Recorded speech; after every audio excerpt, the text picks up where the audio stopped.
See, I have. Yeah. What? How long was that out? If I would be a player, 6 weeks, but I'm not. So no, dear boys. So Bobby training. He looks good. Not ready for the game, but is doing more and more. So waiting for him joining team training again. Pretty much same for Nabi. I think that's it, pretty much. Okay, long-term injuries, budget, stuff like this. There, of course, not most. Obviously, there's been a lot said after the game, and the PGMOL released a statement saying Tierney acted in a professional manner throughout. Are you now able to clarify what was said between the two of you, and what further thoughts have you had on what you had to say post-match? Yeah, so the whole situation is, it shouldn't have happened at all. That's how it is. Was out of emotion, was out of anger in that moment. Never a good leader for the things you do. That's why I celebrated the way I celebrated. There was a situation with a foul on Mo. No foul, but a foul in my view, and the foul was whistled was direct in front of my eyes, so I saw it was no foul. But he whistled it anyway. Free kick, another free kick. And then the goal, and a minute later we score. So that's usually a moment where you should just be happy about that you could score a goal. But unfortunately, I was still kind of angry. That needed to the way I celebrated. I didn't say anything wrong. I was shouting without you. It doesn't even make a lot of sense. But that was all. I couldn't get really close to the fourth official, which was the turn in this direction was already not right, and I didn't want to get close to him, not at all. It was just because then I felt my muscle. So that's it pretty much. Then we scored, how was that? And then Paul Tierney came over to me. And I didn't expect at all a red card, to be honest. I know I had a red card not too long ago, and I didn't expect for a second a red card because I didn't feel that was right. I expected a yellow card in that moment. And he said to me, for me it's a red card, but because of him. That's what I understood. So it was loud in the stadium, but because of him, it's yellow. Show me yellow card, smiles in my face. That's it. I didn't. Red card for what? So that's how I left. Stood there, left. Then game goes on. Final whistle. We go inside. Tried to calm down. Didn't work out properly. Go into all the interviews. And then in the interview I said what I said. And the things which were made of belonging what Paul Tierney said to me, I didn't say. I said, I think everybody knows it meanwhile, what I said, probably because you can find it out. I said that what he said to me was not okay. So, and actually I thought it's not okay because it was not a red card in my view. So that's it. And then the things happened. So, and I understand. I opened the box with that. Was not intentionally, but obviously I opened it. And your colleague stepped into it and wanted me to carry on. So he said all these words like was inappropriate or whatever I don't know what kind of words he used, and I didn't respond to that. Now I stop it here. And maybe I should have said in that moment just, okay, he said to me it was a red card and I didn't think it was a red card, stuff like this. But then from that moment on, I realized I opened a box which I didn't want to open and stopped talking there about that. And that's one of the things what happened. What was the rest? The rest was the things I said, how I feel, about how I felt in that moment about Paul Tierney whistling our games. I know he's not. I'm very sure he's not doing it intentionally, but we have a history, and I cannot deny that. And I wish I'm not a resentful person, not at all. Not at all. I think it's a waste of time. I had to get over so many things in my life, and I get over them. But obviously, these kind of things, what happened in the past in decisive games for us, if you were involved or not, they happened. Of course, they didn't happen intentionally, but they're still there. So and that's a feeling, nothing else. So that's what I said, and I know that obviously the refs were really angry about what I said and go now for it. I heard I was lying and stuff like this, that I said that. I never did. I did a lot of things that day, but didn't lie. I shouldn't have said a couple of things, but lying was not involved in that. So that's pretty much the situation. Has there been a conversation, or will there be a conversation with Paul Tierney, with Howard Webb, to kind of smooth the situation over? I'm just thinking as well, there's been an incident this season with Andy Robertson, where obviously you got together with the PGMOL and Andy and the assistant referee on that occasion, and that was sorted out in that way. Is there a similar process to go through here? I don't know. It's not in my hands what's going on now.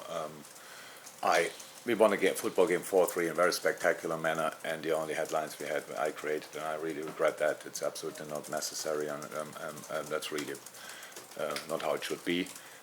I gave you all the opportunity, not your fault, to write everything. Everybody had to say about it, and these kind of things, and that's okay. But I have no clue what's happening now. We expect any kind of reaction because everybody tells us that something will come. But we didn't hear yet from neither FA nor from the refs or anybody else. You mentioned the result. It's now 6 games unbeaten, 4 wins on the bounce. What level as a team do you feel you're reaching as you continue to ask the question of those teams above you? We don't do really because they win their games as well. So there's nothing changed there.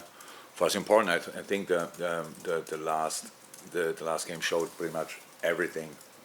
Showed our situation, so we are capable of doing really good stuff. Meanwhile, really good stuff. Liked it a lot. Starting the game, stuff like this. Misunderstood the score sheet slightly. Put the foot off the gas. Wrong thing against Tottenham. Obviously, the game opened up a lot. We had still much more possession, but they had now real chances. Crossbar, post, all these kind of things. Scored their goals. So that we let that happen we were guilty for that. That we could turn it around again, all credit to the boys that they did that. That Diogo had that nose to realize what will happen and be in the best possible position to finish the situation off. So that's football games. But I can imagine that's in short turnarounds between the games we have to. It's easy to build, but clear that we want to build on the good stuff, and that was really good, and to sort the things we didn't do well in football. 2 yards changed the world, and that these 2 yards we were too far away from pretty much everybody in these moments, and that's why everything, the whole game changed, and that's it pretty much. If there was to be a punishment, will you fight it? Will you accept it? Would it? I don't know. I to be honest, with all the things now, which made up, it's like I probably have to expect the punishment because I didn't. I think the refs think that I question the integrity of a thing. If in a moment when I'm calm, sitting here, I don't do. Of course not. But in a moment, I just describe my feelings. And if you go through the situations, there are some situations.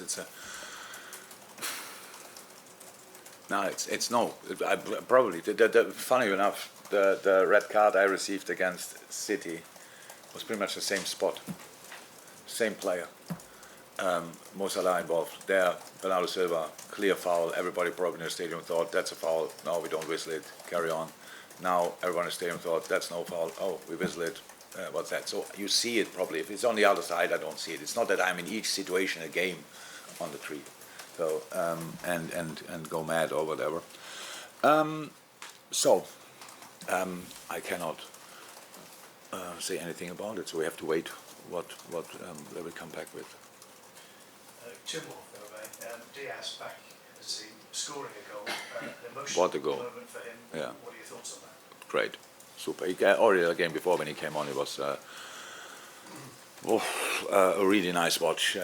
We gave him now hopefully enough time that everything can settle. So he's in training for a while, started really well in training, and then how it is after long-term injuries, you can see like the power level decrease slightly, and then they lack the sharpness here and there, and that's where we just let him be, let him go through this, and so now we picked him first time for the first lineup, and it was top. That he cannot play 90 minutes was clear, but for long spells and as long as he was on the pitch, he was really, really strong. So very good news for us. Can you give us your thoughts on Fulham? It was a fantastic game back in August. What are you expecting from them? Fantastic game from Fulham. I thought were we fantastic as well. I can't remember that, but maybe I forgot. We were not there. So, yeah. Great season, unbelievable football. What Marco is doing there. Last year we were in London when he became Manager of the Year from the Championship. Congratulated each other. So a super colleague, a really smart guy. What he did there, unbelievable. Now still performing, but the results are not there anymore. As much as before, maybe. Injuries now, but the way he sets the team up, the way they play, the players they brought in, super interesting. Build a really, really, really good side, and so yeah, we will be aware, or we are aware of how good they are, especially if we let them be, and we have to make sure that they cannot be at their best. That's the first job to do. Jurgen, on the face of it, it's every manager's dream to have the array of attacking talent that you've got at your disposal at the moment. Mo Salah, Cody Gakpo, Diogo Jota, Luis Diaz, Nunez, Roberto Firmino coming back from injury. But how much of a challenge is it to select the right three for each specific game? And obviously rotation comes into it, and form and different sort of players coming back from injuries. But is it a case of certain games for certain players, at this stage of the season? I never thought it was a real challenge, to be honest. If you have only 3 players and you want to play with 3 strikers, then it's pretty easy to line them up. Of course, with a 4th one, then you have to make decisions. With a 5th one, they have to make decisions. That's what we do. That's not. I wouldn't say that's a challenge. That's just a job to do. And in our situation, Bobby is out, and Diogo struggles. He got in the West Ham game a knock in the back, has bruised rib. Could not train before the game, but could play without injection or whatever. Could play, but got another knock immediately when he came on. So maybe you might have seen the celebrations of Diogo. He was sitting down pretty slowly.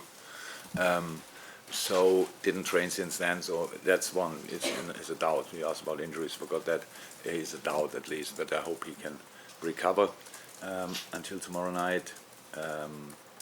And apart from that, it's a normal situation. Of course, you need more players than you have positions, and then boys have always the possibility to show that they should start, could start, or whatever. And I have to make decisions about how it would fit the best for the specific opponent. Sunday's game showed the good, the bad, and the indifferent from what we've seen through a lot of this season from Liverpool. But to establish a 3-goal lead and then, as you mentioned before, take your foot off the gas, is that a need now for the players to remind them, because they've done it so often in the past that you just cannot do that? I think actually we more often didn't do it. We put the foot off the gas more often than the other way around. But yes, from time to time it happens. I think the main problem was that we were that good in the first part of the game that it just put us on the wrong path. So pathway, that's it. That's how we go, and forgot what we had to do, that we got in these good positions. Because the way we played was absolutely exceptional in the beginning. How we controlled it. Everybody saw the setup of Tottenham, pretty defensive, going for counter-attack, and in these first 15-20 minutes there was not counter-attacking, nothing, because if we lost the ball we won it back immediately, and we kept playing again. So I would like to let the positives outweigh the negatives, to be honest, because it's just more important.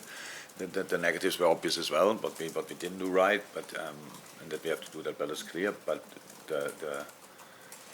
the good stuff I wouldn't take for granted, because it was exceptional, and that's what we have to do again. Because what I said, this is the start for something new, and that will not stop at the last match day in this season. It will have to continue next season, and that's why I take what I get and work with it. But the first part was that good that I was really pleased with that. Jurgen, Hi. all season there's been so much outside noise surrounding the team and how they're doing. Are you confident that this latest noise that's been generated from the outside won't affect performances or the players or anyone? What outside noise? Well, obviously the headlines that have all been created over the weekend after what's happened with you and the officials, and there's a lot more scrutiny on you and the team, or there will be, I think now. But they've Because the thing I did, there will be more scrutiny on the team. I think there'll be more scrutiny on you and the club in general. But the players have dealt with all that outside noise. Yeah, but that's now. If there's one good thing, I prefer much that I'm in that situation than any player, for example. So we will see that, but I can't see that will now have any influence on the team. So that's it.